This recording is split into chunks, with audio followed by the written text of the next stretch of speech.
Good morning. Reading meditation is once for all. Many people see wooden fences as a nice accent in a rustic setting. Ranchers may use them to contain their livestock, but there's a problem with wooden fences. They're temporary. Rot-resistant wood can be selected and treated with all sorts of chemical preservatives, but in the end, the rails will begin to break, the post will start to lean. If the fence is not maintained, it is only a matter of time before it falls to the ground in uselessness and decay. It's the same way with every work that mankind attempts. Our work is always temporary. Nothing we create will stand by itself for long. In contrast, the writer of Hebrews noted, there is nothing temporary in Jesus' sacrifice. By his will, we have been made holy through the offering of the body of Jesus Christ once for all. And every priest stands day after day serving and offering the same sacrifices again and again, sacrifices that can never take away sins. But when the priest had offered one sacrifice for sins for all time, he sat down at the right hand of God, where he is now waiting until his enemies are made a footstool for his feet. For by one offering he has perfected for all time those who are made holy. This is Hebrews 10 through 14. Under the Mosaic law, priests made sacrifices that were something like wooden fences. Each sacrifice for sin was limited in scope and impact. Those sacrifices did not provide a permanent solution for the sins throughout human history. In contrast, Jesus' sacrifice offered once for all sin cleansing by his grace. It was a single sacrifice that never needed to be repeated. And these emblems, the bread and the cup, though they too are perishable, are reminders of the boundless forgiveness for all time available through Jesus' body and blood, his sacrifice on the cross. Jesus' sacrifice covers and cleanses every person who accepts it. These emblems are the memorials of his once-for-all eternal love. Open up, and the bread that represents his body.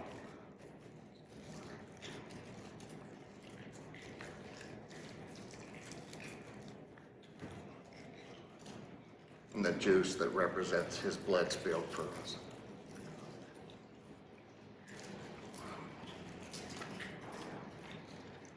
Father, we thank you every time for everything you give us. Everything comes from us, from you. Thank you for this time. Help us to remember that this season was your Son coming to live with us with one purpose, to die for us. We thank you for his sacrifice on that cross.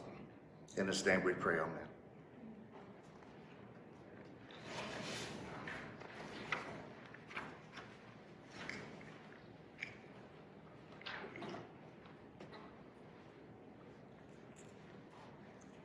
Hi there. I'm glad you're viewing it today, because if you watch it to the end, I'm going to show you how we can make a safe contact between the two of us.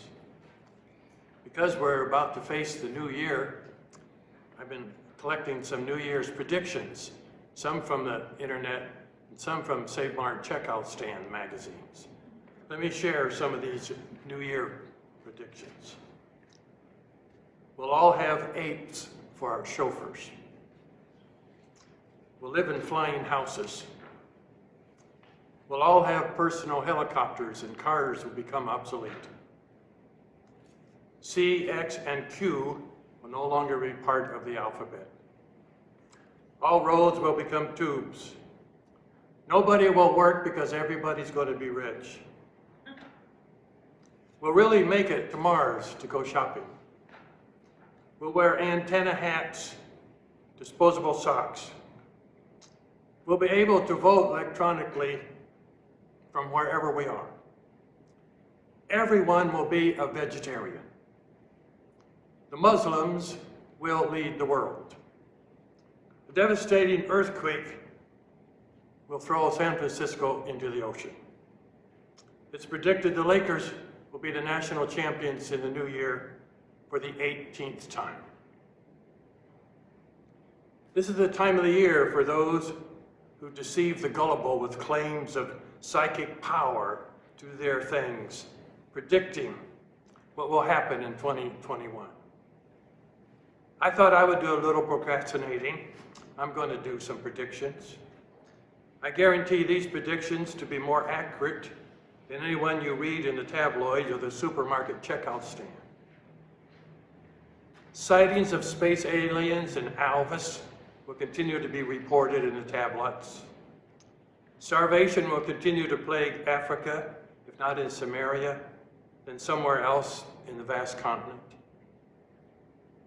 As long as hunger for power is a controlling dynamic in some people's lives, their fellow citizens' hunger for food will be insufficient reason for the powerful to stifle the madness. AIDS will persist as a public health problem in spite of education about safe sex, since the vast majority of HIV infections comes from drug abuse or other partners who ignore the Bible's wisdom on the subject. This means that streets will stay to be mean. Drive-by shootings will not cease, making victims of the innocent. The pledge of gangs and their graffiti will continue creeping into previous safe neighborhoods. Racist attitudes amongst whites, blacks, Hispanic, Asians will persist in helping our rationalization as to why we did such and such because of what they did such and such to us. Many social scientists will still justify all kinds of destructive behavior by making us believe that we are the victims and therefore not responsible for our behavior. A common thread runs through all these predictions. It's called the problem of sin. Until we get the sin problem solved, or at least brought under greater control than it is now, we will find our society continuing to plunge toward self-destruction. But I also have two more positive predictions. Christian people will remain a potent force for good, a beacon of light piercing through all the darkness. And the church, even though it consists of sinners just as we are, will be the most powerful voice for sanity and spirituality in a world that seems at times to be deaf to the voice of God. These two factors help me to be a cautious optimist or maybe a hopeful pessimist as we face 2021. God is still at work on his creation. A new year is a time to pause, to look back, look inside of self, and look ahead. It's a time to think seriously about life's ultimate questions. Who am I really? Why am I here? What am I going? What am I supposed to be doing? What is my purpose? It's a very good time to consider the relevance of the Christian faith to our world and to our lives. As we approach a new year, perhaps it's time to think about life and its meaning. Robert Browning spoke about the close of the new year and the beginning of another. These are his words. The year is closed, the record made, the last deed done, the last word said. The memory alone remains. Of all its joys, its griefs, its gains, and now with purpose full and clear, we turn to meet another year. Innovatively, the new year, we take a look back. For some people, it's a real problem because they're always looking back into the future, lacking the courage to face it. But wise people look back and then learn from it. Oliver Wendell Holmes said, "When I want to understand what is happening today, we try to decide what will happen tomorrow. I look back." The now generation needs to learn to appreciate the past. You cannot drive a car safely without a rear view mirror. We can learn much from the things we did that we regret and from the things we've left undone. Sometimes we need to think about not only what we've done or left undone, but about what we have become. In some sense, I guess all of us think about the future. Some think of it as all fixed, predetermined. That doesn't make much sense for people who exercise, who go to the doctor and brush their teeth and don't smoke, and etc., etc. The future is always hopeful because we can help to make it. Zechariah 9, verse 12, he said, "We are prisoners of hope." Prisoners of hope. There's always the prophets of doom, but like the statement I found in Martin Mary's words, she said, "None of us know about the future to be absolutely pessimistic. With our God, the future is always hopeful. That keeps us going. There's an old Chinese proverb which reminds us, if we do not change our direction, we're likely to end up where we're going." Some of us need to hear that. Where are we going? The big thing about facing the future is to keep going. Don't lose heart. Don't give up. Don't turn back. James J. Colbert was a champion prize fighter of another era. In writing on the subject of keeping going, he said, "When your feet are so tired, you can hardly shuffle back to the center of the ring. Fight one more round. When your arm is so tired, you can hardly lift your guard. Fight one more round.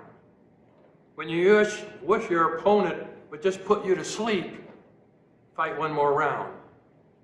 He said the person who fights one more round is never whipped. They end up winning. As we enter the new year, a right attitude is very important. If we could only learn to care and be kind, it would make a big difference. Burnett Carlo relates this touching little story about a bus that was bumping along a road in the Deep South. In one seat, an old man sat holding a bunch of fresh flowers. Across the aisle was a young girl whose eyes came back again and again and again to the man's flowers. The time came for the old man to get off. Impulsively, he thrust the flowers into the little girl's lap. "I can see you love the flowers," he explained, "and I think my wife would like for you to have them. I'll tell her I gave them to you." The girl accepted the flowers, then watched the old man get off the bus and walk through the gates of the cemetery. We need to learn to be kind. For many of us, there are probably things in the new year that we either need to start doing or we need to stop doing it. Maybe it's finally starting to make and live off a monthly budget. Maybe it's making a will or a trust for your family because the end is coming, whether you like it or not. So let's make a goal. Let's have a plan. Maybe it's starting a prayer time with your family or with one of your friends. So here it goes. I'm giving you a personal challenge. You might want to press the button and go get a piece of paper and a pencil and come back. Get your piece of paper. On a piece of paper, I want you to write a letter to God.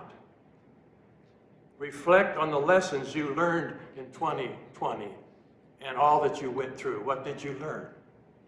Then list the challenges and opportunities you face in 2021 and ask the Lord to help you with each of those. So after you write this letter, I want you to mail it to me. Not because I'm God or pretending to be God, so I can be your minister. Pastor Paul, Lindsay Christian Church, 120 East Frazier, Lindsay, California, 93247. You send your letter to me. I will read it. I will pray over the things that you've mentioned.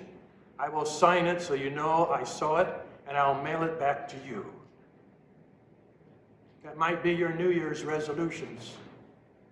I want to leave with you my favorite verse in the Bible. My Bible is underlined and I look at it a lot. Hebrews 10, verse 35 and 36. Do not throw away your confidence. It will be richly rewarded. You need to persevere so that when you have done the will of God, you will receive what he has promised. So, Happy New Year. Mail your letter to me. I'll look at it, pray about it, mail it back to you. Thank you.